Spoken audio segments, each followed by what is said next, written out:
Mind your body and your spirit. Okay, so look, yes, Richmond is known as the capital of the Confederacy, but times have changed. Former slave markets turned to farmers markets, oppressive monuments have been ripped from their self-imposed thrones, and Black people are buying back the block. Maggie Walker's legacy is more potent today than it's ever been. People of color are owning their businesses, art, and legacy. It's time to come to Richmond and catch a vibe.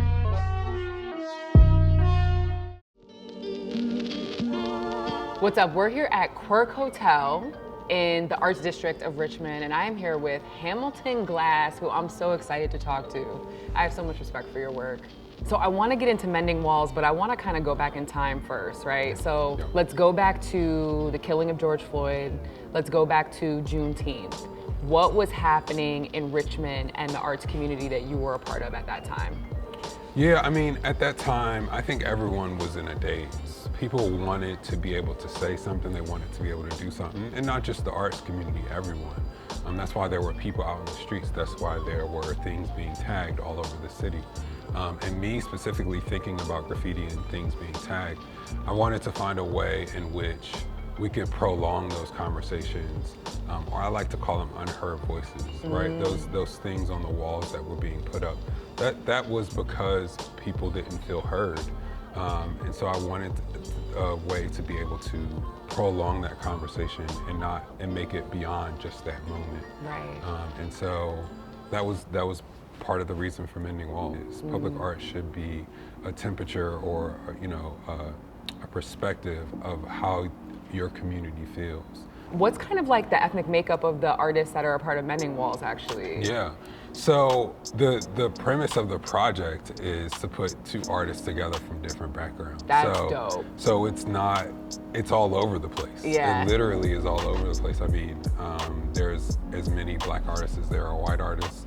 We have some Latino artists, and the idea is for it to not be a black and white conversation. Right. So we invite any and everybody. The awesome part about Richmond is it sits in this place between, the North and the South.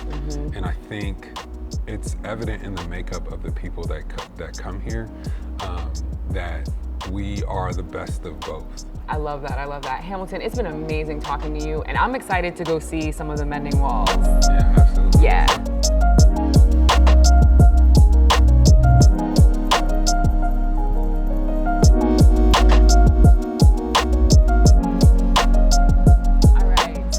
This one. I'm a color fanatic. I believe that colors have feelings. Absolutely. That may sound melodramatic, but this is my truth. And I'm getting indigenous vibes. It's so bright and lively. I'm interested in this one. Yeah, so this one is of Lorna Pigney, who was a bright light here in Richmond.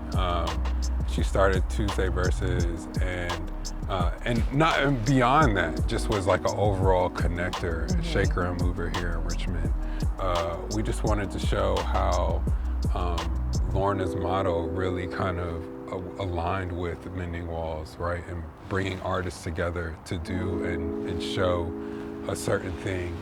And then this year, on her birthday, this particular piece, it was announced that was one of the top 10 murals in the United States by USA Today. Go ahead. Well, she's here forever. Yeah, absolutely. Absolutely.